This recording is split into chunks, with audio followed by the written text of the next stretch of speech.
femmeindépendante.fr et aujourd'hui je voulais vous présenter Nathalie Cariou qui est coach en liberté financière. Donc c'est une personne qui aide les particuliers et les professionnels dans la gestion de leur argent. Donc je voulais vous la présenter. Voilà, c'est fait. Maintenant je vais se présenter elle-même. Nathalie, est-ce que tu peux te présenter? Alors on dirait un poil plus, c'est que effectivement j'interviens sur la gestion financière, mais aussi sur tout ce qui est investissement et c'est mon credo. Oui. Les personnes que j'accompagne, je vais les aider à acquérir leur indépendance financière. D'accord. Alors mon blog parle notamment d'immobilier et en fait je sais que tu as investi toi-même dans l'immobilier. Oui, c'est un support que j'aime beaucoup. D'accord. Et je voulais savoir, est-ce que tu peux nous parler de tes investissements en immobilier? Alors, d'abord, il faut savoir que j'ai pas d'expérience particulière ou de culture financière particulière. Donc ma culture financière, elle remonte à peu près 5 ans. Il y a 5 ans que je me suis intéressée à comment fonctionnait l'argent. Et ça, c'est un préalable. Et on va dire que ça fait 3 ans que j'ai souhaité, voulu investir. Voilà. C'est des investissements qui sont relativement récents. Et il se trouve qu'il y a quelque chose que j'aime bien, enfin j'aime mieux dans l'immobilier, le côté immobilier professionnel que immobilier personnel. Donc j'ai plutôt choisi d'investir dans des choses qui s'adressent aux professionnels, des bureaux. D'accord, donc tu fais de la location de bureaux? Je fais de la location de bureaux, oui tout à fait. Donc c'est de la location. D'accord. Je voulais te poser quelques questions. Donc, comment tu t'y es pris pour investir dans l'immobilier? Comment ça a commencé pour toi? Est-ce que tu t'es formé? Comment tu t'es jeté dans l'immobilier? Je pense que d'abord j'ai décidé que c'était quelque chose qui me plaisait, que j'avais envie d'aller voir. J'ai pris la décision, oui. C'était le point de départ. Et puis j'ai commencé à aller voir toute seule ce qui pouvait se passer sur le marché pour me rendre compte, pour affiner mon projet. Et avant d'investir, j'ai fait quelque chose que je conseille vraiment à tes lecteurs, à savoir se former. C'est-à-dire qu'un jour je me suis rendu compte que j'allais faire un investissement qui est un gros investissement. La particularité de l'immobilier, c'est que des fois quand on est une femme et qu'on va acheter une robe ou un t-shirt, on met quelques jours à revenir, à penser, à se dire tiens, est-ce que je l'achète et pourquoi pas et pourquoi oui, etc. Et l'immobilier, surtout à Paris, moi j'investis dans l'immobilier à Paris, oui. En fait tu rentres dans une maison pour un montant qui se compte en centaines de milliers d'euros, voire en millions d'euros, et en fait 5 minutes après tu dis je l'achète. Ah oui, c'est de l'achat compulsif là un petit peu. C'est pas de l'achat compulsif, c'est juste que si c'est la bonne affaire et si tu le veux, il va falloir que tu sois prêt pour pouvoir l'acheter tout de suite, parce que si tu passes 2 jours à te dire peut-être bien que oui, peut-être pas que non, est-ce qu'il est prêt, etc. Et ben en fait, il va juste passer sous le nez. C'est vrai. Et donc la particularité de l'immobilier, c'est que c'est les plus gros achats qu'on est amené à faire et que d'une manière comme d'une autre, même si on fait une visite, 2 visites, 3 visites, dans d'autres marchés c'est possible, ben en fait, la durée moyenne, la durée mise bout à bout des 3 visites, ça va être 1 heure. Et en 1 heure de temps, on va décider d'un investissement de 100 000, 200 000, 300 000, 500 000 euros, 1 million d'euros. C'est quand même assez bizarre. Ouais, c'est vrai. Voilà. Donc il vaut mieux être formé avant, savoir ce qu'on va faire pour pouvoir, déjà pour avoir le cran de le faire. C'est vrai. Tout simplement. Et puis après, pour investir, j'ai fait comme tout le monde, c'est-à-dire j'ai passé la porte de mon banquier. Oui. Enfin, en l'occurrence d'un courtier, mais la relation que tu as avec ton banquier. Alors, je n'ai pas passé la porte de mon banquier, j'ai passé la porte d'un courtier, très exactement.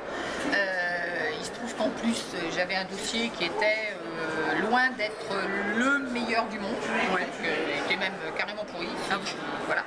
Et donc, il me fallait vraiment quelqu'un pour le soutenir, le faire passer, etc. Et voilà. Et tu penses que ça aurait été possible avec un banquier? Tu penses que ton banquier aurait été aussi compétent qu'un courtier pour la recherche de financement ou pas du tout?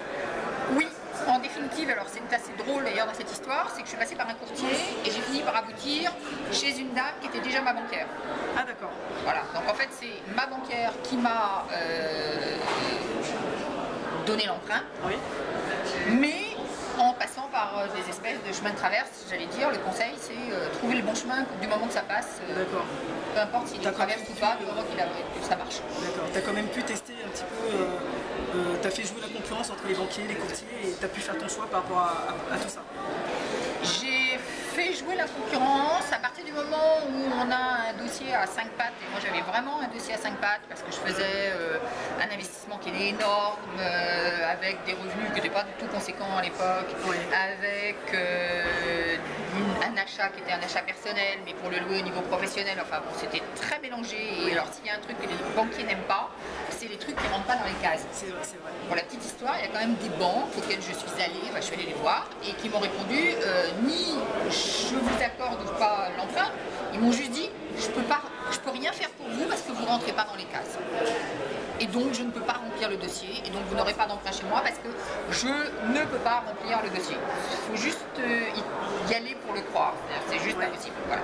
Donc, et quand plus on est dans le mouton à 5 pattes, plus on est dans est-ce que le challenge va fonctionner ou ne va pas fonctionner. On n'est pas tellement dans je mets en concurrence. C'est pas pour ça qu'on a le moins bon dossier, le moins bon taux à l'arrivée. Je pense que j'ai eu un très bon taux en définitive, alors que à l'arrivée j'avais une banque qui a dit oui. D'accord. J'aurais peut-être pu en avoir une deuxième, mais enfin grosso modo j'avais une banque qui a dit oui, alors que j'ai plutôt un bon taux. Donc c'est pas comme ça que ça se joue, c'est en oui-non. C'est pas en est-ce que c'est le meilleur taux. Sinon j'ai une dernière question à te poser. Oui. Si tu aurais 3 conseils à donner aux lecteurs de femmes indépendantes, 3 conseils pour investir dans l'immobilier, quels sont tes conseils? Alors la première chose, je dirais se former. Oui, c'est clair que savoir ce qu'on fait, se former ou s'informer, ça peut être un petit peu de l'un, un petit peu de l'autre. Je ne sais plus qui disait que on perdait par ce qu'on ne savait pas, c'est-à-dire par notre ignorance, et non pas par ce que l'on savait. Donc vraiment en savoir le plus possible, y compris sur des choses type fiscalité, qui ne sont pas forcément les plus marrantes qui soient, surtout que ça change tout le temps, donc c'est un petit peu compliqué, mais vraiment aller là-dedans. Donc premier conseil, se former. Deuxième conseil, vérifier d'avoir une opération rentable. Je pense que, et en l'occurrence, j'ai beaucoup de clients qui investissent dans l'immobilier et qui viennent me voir une fois qu'ils ont déjà investi, et qui viennent me voir, là j'ai déjà un appartement, 2 appartements, et je remets 100 euros, 200 euros, 300 euros par mois au pot.